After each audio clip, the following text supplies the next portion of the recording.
Hello trainees, ഇന്ന് നമ്മൾ portable കൈകൊണ്ട് പ്രവർത്തിക്കുന്ന യന്ത്ര ഉപകരണങ്ങളെക്കുറിച്ചാണ് പഠിക്കാൻ പോകുന്നത്. ഈ വീഡിയോയുടെ ലക്ഷ്യങ്ങൾ: കൈകൊണ്ട് പ്രവർത്തിക്കാവുന്ന യന്ത്ര സാമഗ്രികൾ തിരിച്ചറിയുക, കൈകൊണ്ട് പ്രവർത്തിക്കുന്ന പോർട്ടബിൾ ടൂളുകൾ തിരിച്ചറിയുക, ഉപയോഗങ്ങളും സുരക്ഷയും തിരിച്ചറിയുക. Let's start. Portable electric circular hand so എന്നാണ് ഇതറിയപ്പെടുന്നത്. സൈറ്റിലെ കെട്ടിട നിർമ്മാണ പ്രവർത്തനങ്ങളിലും മരം പ്രവർത്തിക്കുന്ന വർക്ക്ഷോപ്പുകളിലും ഇത് വ്യാപകമായി ഉപയോഗിക്കുന്നു. കട്ടിംഗ്, ഗ്രോവുകൾ, റിബേറ്റുകൾ എന്നിവയ്ക്കും ഇത് ഉപയോഗപ്രദമാണ്. ബിൽറ്റ്-ഇൻ ബ്ലേഡ് ബ്രേക്ക് വികസിപ്പിച്ചുകൊണ്ട് ഈ പവർ ടൂൾ മെച്ചപ്പെടുത്തി. പോർട്ടബിൾ ഇലക്ട്രിക് സർക്കുലർ സോയിലെ വിവിധ ക്രമീകരണങ്ങൾ വ്യത്യസ്ത ബ്ലേഡ് സ്ഥാനങ്ങൾ സാധ്യമാക്കുന്നു. ഉദാഹരണത്തിന്, കട്ടിങ്ങിന്റെ ആഴം മാറ്റാനും വ്യത്യസ്ത ബെവൽ കട്ടിങ്ങും ക്രോസ് കട്ടിംഗ്, റിപ്പിംഗ് എന്നിവ ഉണ്ടാക്കാനും കഴിയും. ക്രോസ് കട്ടിങ്ങും റിപ്പിങ്ങും ഒരേ രീതിയിലാണ് ചെയ്യുന്നത്. എന്നിരുന്നാലും സോ ഫ്രീ ഹാൻഡിൽ പ്രവർത്തിക്കുമ്പോൾ മുറിക്കുന്നത് കുറച്ചുകൂടി ബുദ്ധിമുട്ടാണ്. കട്ടിംഗ് പ്രവർത്തനം ഗണ്യമായ വൈബ്രേഷന് കാരണമാകുന്നതിനാൽ സോ ഉപയോഗിക്കുമ്പോൾ അത് അമർത്തിപ്പിടിക്കണം. യന്ത്രത്തെ മരത്തിലേക്ക് വലിക്കാൻ ശ്രമിക്കുന്ന അതിന്റെ മുകളിലേക്കുള്ള സ്ട്രോക്കിലെ അതേ കട്ടിംഗാണ് ഇതിന് കാരണം. 50 മില്ലിമീറ്റർ വരെ കട്ടിയുള്ള മരം മുറിക്കാം. ബ്ലാക്ക് ബോർഡുകൾ, പ്ലൈവുഡ് ഷീറ്റുകൾ അല്ലെങ്കിൽ മതിൽ ബോർഡുകൾ എല്ലാം പ്രത്യേക ബ്ലേഡുകൾ ഉപയോഗിച്ച് ഉയർന്ന വേഗതയിൽ മുറിക്കാൻ കഴിയും. ഇത് പോർട്ടബിൾ പവർ പ്ലാനർ എന്നറിയപ്പെടുന്നു. ഇത് തടി പ്രതലങ്ങൾ ഷേവ് ചെയ്യാനും രൂപപ്പെടുത്താനും ഉപയോഗിക്കുന്നു. പോർട്ടബിൾ പവർ പ്ലാനറുകൾ മുഖത്തിന്റെ വശങ്ങളിലും മുഖത്തിന്റെ അറ്റത്തും ആസൂത്രണം ചെയ്ത ഉപരിതലം മിനുസമാർന്നതാണെന്ന് ഉറപ്പാക്കാൻ ഉപയോഗിക്കുന്നു. പ്ലാനർ എല്ലായ്പ്പോഴും തടിയുടെ അതേ ദിശയിൽ പ്ലാനിംഗ് നടത്തേണ്ടത് പ്രധാനമാണ്. ശരിയായ ഫീഡ് നിരക്ക് മുറിക്കപ്പെടുന്ന മെറ്റീരിയലിന്റെ തരത്തെയും കട്ടിങ്ങിന്റെ ആഴത്തെയും ആശ്രയിച്ചിരിക്കും. 50 മുതൽ 125 മില്ലിമീറ്റർ വലിപ്പത്തിൽ പവർ പ്ലാനർ ലഭ്യമാണ്. മരത്തിന് മുകളിലൂടെ ഒരു പ്ലെയിൻ മുറിക്കുന്നതിന്റെ പരമാവധി വീതി, അതായത് കട്ടിംഗ് ബ്ലേഡുകളുടെ നീളത്തിന് തുല്യമായ സോളിന്റെ വീതിയായിരിക്കും. സാധാരണയായി 2 കട്ടിംഗ് ബ്ലേഡുകൾ ഒരു കട്ടർ ബ്ലോക്കിലേക്ക് ബോൾട്ട് ചെയ്യുന്നു. അത് ഉയർന്ന വേഗത്തിൽ 12,000 മുതൽ 15,000 റിവ്യൂ അല്ലെങ്കിൽ മിനിറ്റ് വരെ കറങ്ങുന്നു. ബോഡിയിലോ പ്ലെയിനിലോ ഘടിപ്പിച്ചിട്ടുള്ള ഒരു ഇലക്ട്രിക് മോട്ടറുമായി ബന്ധിപ്പിച്ചിട്ടുള്ള ഗിയറുകളോ ബെൽറ്റുകളോ ഉപയോഗിച്ച്. കട്ടിന്റെ ആഴം 6 മില്ലിമീറ്റർ വരെ ഒരു ചെരിഞ്ഞ പ്ലെയിൻ സോളിന്റെ മുൻഭാഗമായ ഫ്രണ്ട് ഷൂ വശത്തുള്ള ഒരു സ്റ്റാർ വീൽ അല്ലെങ്കിൽ നോബാണ് നിയന്ത്രിക്കുന്നത്. അരികുകളും അറ്റങ്ങളും സ്ക്വയർ ചെയ്യുമ്പോഴോ ബെവലിംഗ് ചെയ്യുമ്പോഴോ മീറ്ററിംഗ് ചെയ്യുമ്പോഴോ പ്ലെയിനിനെ നയിക്കാൻ ഒരു സുരക്ഷിത വേലി ഘടിപ്പിച്ചിരിക്കുന്നു. ബെവൽ ഗേജ് സോളിൽ നിന്ന് 135 ഡിഗ്രി ഇരുവശത്തേക്കും ഉറപ്പിക്കാം. ഫ്രണ്ട് ഷൂവിന് അരികിൽ 9 മില്ലിമീറ്റർ ആഴവും 9 മില്ലിമീറ്റർ വീതിയുമുള്ള ഒരു റിബേറ്റിംഗ് ഗ്രോവുണ്ട്. ഇതിനായി പ്ലെയിനർ 2-3 തവണ കടത്തിവിടേണ്ടതുണ്ട്. പോർട്ടബിൾ ജിഗ്സോ എന്നാണ് ഇതറിയപ്പെടുന്നത്. മരം, composition board, veneer, plastic, cardboard, തുകൽ എന്നിവ മുറിക്കുന്നതിന് ഉപയോഗിക്കുന്ന ഒരു യന്ത്ര ഉപകരണമാണ് പോർട്ടബിൾ ജിഗ്സോ. ക്യാബിനറ്റ് നിർമ്മാണ കടകളിലും ഫർണിച്ചർ ഫാക്ടറികളിലും ഇത് ഉപയോഗിക്കുന്നു. അനുഭവപരിചയമില്ലാത്ത പരിശീലനാർത്ഥികൾക്ക് പോലും ഇതൊരു സുരക്ഷിത ഉപകരണമാണ്. കാരണം അവർക്ക് കുറച്ച് മിനിറ്റ് പരിശീലനത്തിലൂടെ മികച്ച ഫലങ്ങൾ നേടാനാകും. ഇതുപയോഗിക്കുമ്പോൾ സോയുടെ ഹാൻഡിൽ 2 കൈകളും ഉപയോഗിച്ച് മുറുകെ പിടിക്കുകയും ഫേസ് പ്ലേറ്റ് ജോലിയിൽ ഉറച്ചു നിൽക്കുകയും ചെയ്യുന്നു. സോ ബ്ലേഡിന്റെ നേരെ മുകളിലേക്കും താഴേക്കുമുള്ള ചലനത്തെ സ്ട്രോക്ക് എന്ന് വിളിക്കുന്നു. നിങ്ങൾക്ക് കാണാനാകുന്നതുപോലെ അത് മുകളിലേക്ക് നീങ്ങുമ്പോൾ മാത്രമേ ബ്ലേഡ് മുറിക്കുകയുള്ളൂ. അതിനാൽ അതിനനുസരിച്ച് നമ്മുടെ പോർട്ടബിൾ ജിഗ്സോ നീക്കേണ്ടതുണ്ട്. വൃത്താകൃതിയിലുള്ള കട്ടിൽ ബ്ലേഡിനെ ജോലിയിലേക്കുള്ള പ്രാരംഭ പ്രവേശനം സുഗമമാക്കുന്നതിന് ഉപയോഗശൂന്യമായ ഭാഗത്ത് ബ്ലേഡിനേക്കാൾ വലുതായി ഒരു ദ്വാരം തുരക്കണം. ഇത് സാധാരണ 110 അല്ലെങ്കിൽ 220 വോൾട്ടുകളിൽ പ്രവർത്തിക്കാൻ രൂപകൽപ്പന ചെയ്തിട്ടുള്ളതാണ്. കട്ടിംഗ് വേഗത മിനിറ്റിൽ ഏകദേശം 4200 സ്ട്രോക്കുകളാണ്. പവർ ഡ്രിൽ എന്നാണ് ഇതറിയപ്പെടുന്നത്. തടിയിൽ ദ്വാരങ്ങൾ തുരക്കാൻ ഇതുപയോഗിക്കുന്നു. ഇലക്ട്രിക് ഡ്രിൽ ഉപയോഗിക്കുന്നതിന് മുമ്പ് നമ്മൾ പാലിക്കേണ്ട ചില സുരക്ഷാ ടിപ്പുകളുണ്ട്. നിങ്ങൾക്കതിൽ ക്രമീകരണങ്ങൾ വരുത്താൻ താൽപ്പര്യപ്പെടുമ്പോൾ അത് സ്വിച്ച് ഓഫ് ചെയ്യുക. പവർ ഡ്രില്ലിനെ വൈദ്യുതി വിതരണവുമായി ബന്ധിപ്പിക്കുന്ന വയർ അതിനുള്ളിൽ വ്യത്യസ്തവും വഴക്കമുള്ളതുമായ 3 വയറുകളുടെ ഒരു കോർ ഉണ്ടായിരിക്കണം. ബന്ധിപ്പിക്കുന്ന പ്ലഗും 3-പിൻ പ്ലഗ് ആയിരിക്കണം. പൊട്ടിപ്പോയതോ കേടായതോ ആയ പ്ലഗുകൾ ഉപയോഗിക്കരുത്. പവർ ഡ്രില്ലുകളെ അവയുടെ കാര്യക്ഷമതയെ അടിസ്ഥാനമാക്കി 2 തരങ്ങളായി തിരിക്കാം. അമിതമായി ചൂടാകാതെ ലോഡിന് കീഴിൽ ശരിയായി പ്രവർത്തിക്കാൻ ആവശ്യമായ വേഗതയും ടോർക്കും നിലനിർത്തിക്കൊണ്ട് വൈദ്യുത പവർ ഇൻപുട്ടിന്റെ ഭൂരിഭാഗവും മെക്കാനിക്കൽ പവർ ഔട്ട്പുട്ടിലേക്ക് പരിവർത്തനം ചെയ്താൽ ഒരു പവർ ഡ്രിൽ കൂടുതൽ കാര്യക്ഷമമാവും. സാധാരണയായി വലിയ ഡ്രിൽ ഉയർന്ന ഔട്ട്പുട്ട്, അതായത് കൂടുതൽ സമയം തുടർച്ചയായി ഭാരം കുറഞ്ഞ ജോലികൾ ചെയ്യാൻ ഇത് ഉപയോഗിക്കാം. അറ്റാച്ച്മെന്റുകൾ കൂടുതൽ ഫലപ്രദമായി പ്രവർത്തിക്കണമെന്നും ഇതിനർത്ഥം. ഇവ വിവിധ രൂപങ്ങളിൽ ലഭ്യമാണ്. ഇലക്ട്രിക് ഹാൻഡ് ഡ്രില്ലിൽ ഡ്രിൽ ഓടിക്കാൻ ഒരു ചെറിയ ഇലക്ട്രിക്കൽ മോട്ടറുണ്ട്.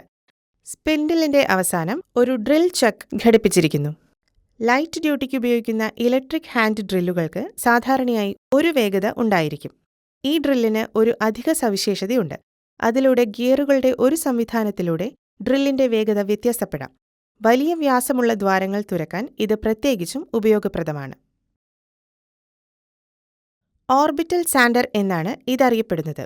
തടിയുടെ ഉപരിതലത്തിലെ തരികൾ എടുക്കാനും പെയിന്റിങ്ങിനും മിനുക്കലിനും ഉപരിതലം തയ്യാറാക്കുന്നതിനും ഇത് ഉപയോഗിക്കുന്നു.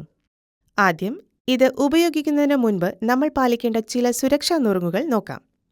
തരിയെടുക്കേണ്ട വർക്ക് പീസ് ദൃഢമായി ഉറപ്പിച്ചിട്ടുണ്ടെന്ന് ഉറപ്പാക്കുക. Goggles, dust mask, anti skid shoes തുടങ്ങിയ സുരക്ഷാ ഉപകരണങ്ങൾ ധരിക്കുക. ഓർബിറ്റൽ സാൻഡറിൽ അമിത ബലം പ്രയോഗിക്കുന്നത് ഒഴിവാക്കുക.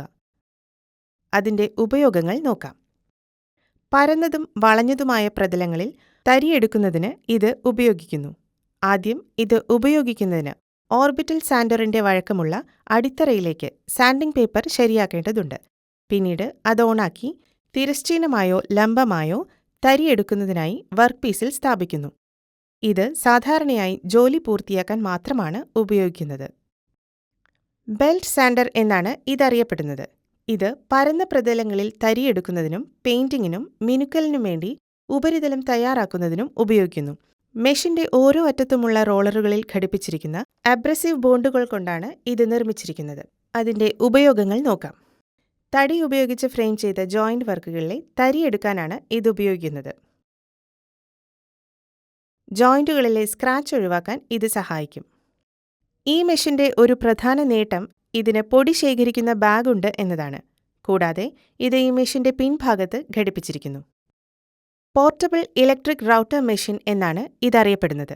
ഇത് മറ്റൊരു രീതിയിൽ മരം മുറിക്കാൻ ഉപയോഗിക്കുന്നു. അതിന്റെ ഉപയോഗങ്ങൾ നോക്കാം. അലങ്കാര വർക്ക്, എഡ്ജ് മോൾഡിങ്ങുകൾ, ചാംഫറുകൾ, ഉപരിതല ഫ്ലക്കിംഗ് വി ഗ്രൂവിംഗ്, വീനിംഗ് ലോ റിലീഫ്, കൊത്തുപണികൾ, ഇൻലേ റിസൈനുകൾ എന്നിവയ്ക്കായി ഇത് ഉപയോഗിക്കുന്നു. ഈ യന്ത്രം മുറിച്ചതിന്റെ ആഴം ക്രമീകരിക്കാവുന്നതാണ്. ക്രമീകരിക്കാവുന്ന ഫെൻസിംഗും ഉണ്ട്. ഇതിന്റെ പ്രവർത്തന വേഗത മിനിറ്റിൽ 16,000 മുതൽ 27,000 ഭ്രമണങ്ങളാണ്. അതിനാൽ അത് വളരെ ശ്രദ്ധിക്കണം. മുറിക്കാൻ ഇത് ഉപയോഗിക്കുമ്പോൾ നിങ്ങളുടെ 2 കൈകളും എല്ലായ്പ്പോഴും ഹാൻഡിലുകളിൽ ഉണ്ടെന്ന് ഉറപ്പാക്കുക. ജിഗ്സ്, ടെംപ്ലേറ്റുകൾ തുടങ്ങി നിരവധി തരത്തിലുള്ള അറ്റാച്ച്മെന്റുകളും മറ്റ് പല കട്ടറുകളും ലഭ്യമാണ്. ആകൃതിയിലുള്ള ജോലികൾക്ക് ഇവ എളുപ്പത്തിൽ ഉപയോഗിക്കാം. ഇത് പോർട്ടബിൾ പവർ ഡിസ്ക് സാൻഡർ എന്നാണ് അറിയപ്പെടുന്നത്. പോർട്ടബിൾ ആംഗിൾ ഗ്രൈൻഡർ എന്നും ഇതറിയപ്പെടുന്നു. പരുക്കൻ പ്രതലങ്ങൾ സുഗമമാക്കുന്നതിന് ഇത് പ്രാഥമികമായും കോണുകളുടെയും അരികുകളുടെയും വൃത്താകൃതിയിലും പെയിന്റ് നീക്കം ചെയ്യുന്നതിനും ഉപയോഗിക്കുന്നു. അലങ്കാര ലാമിനേറ്റ് പ്രയോഗിച്ചതിനു ശേഷം അമിതമായി കിടക്കുന്ന മാലിന്യങ്ങൾ നീക്കം ചെയ്യുന്നതിനും അവ ഉപയോഗപ്രദമാണ്. ഇതെങ്ങനെ ഉപയോഗിക്കാമെന്ന് നമുക്ക് നോക്കാം.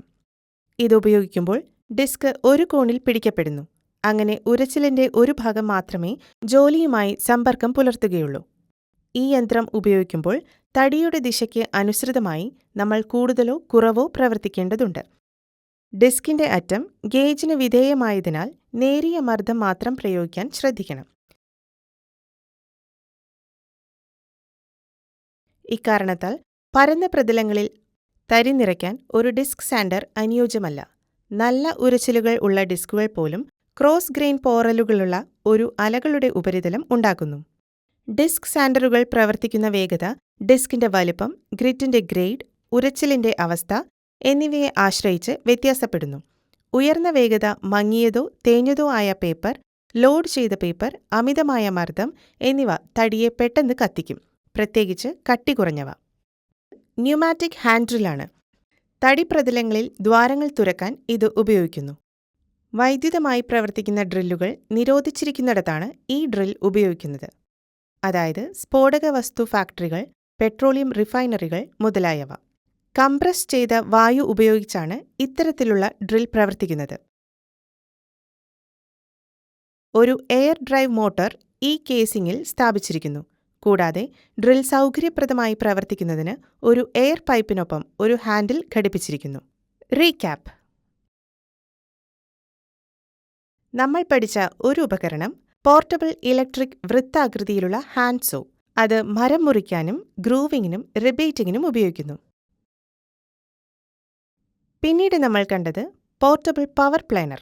അതുപയോഗിച്ച് ഷേവ് ചെയ്ത് തടി പ്രതലങ്ങൾ രൂപപ്പെടുത്തുന്നു. ഈ സെഷനിൽ പഠിപ്പിച്ചതെല്ലാം നിങ്ങൾക്ക് മനസ്സിലായി എന്ന് കരുതുന്നു. നമുക്കിനി മറ്റൊരു വീഡിയോയിൽ വീണ്ടും കാണാം. അതുവരെ എല്ലാവർക്കും നന്ദി.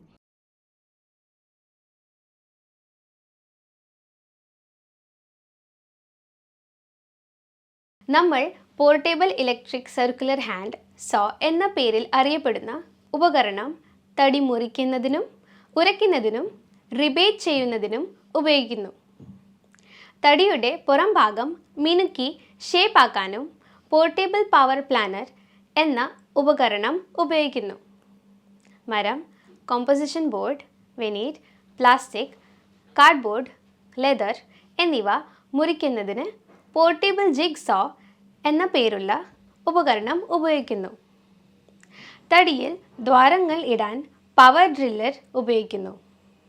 ഓർബിറ്റൽ സാൻഡർ, ബെൽറ്റ് സാൻഡർ തടിയുടെ പുറം ഭാഗത്തിൽ പെയിൻറ്റിങ്ങിനും മിനുക്കലിനും ഉപയോഗിക്കുന്നു. ന്യൂമാറ്റിക് ഹാൻഡ് ഡ്രിൽ കൈകൊണ്ട് പ്രവർത്തിക്കുന്ന ഡ്രില്ലിംഗ് മെഷീൻ തടിയിൽ ഡ്രിൽ ദ്വാരങ്ങൾ ഇടാൻ ഉപയോഗിക്കുന്നു. തടിയെ വിവിധ തരത്തിൽ മുറിക്കുന്നതിനായി നമ്മൾ പോർട്ടബിൾ ഇലക്ട്രിക് റൗട്ടർ യന്ത്രം ഉപയോഗിക്കുന്നു. ഈ വീഡിയോയിൽ കാണിച്ചതെല്ലാം നിങ്ങൾക്ക് മനസ്സിലായെന്ന് വിശ്വസിക്കുന്നു. നന്ദി, നമസ്കാരം.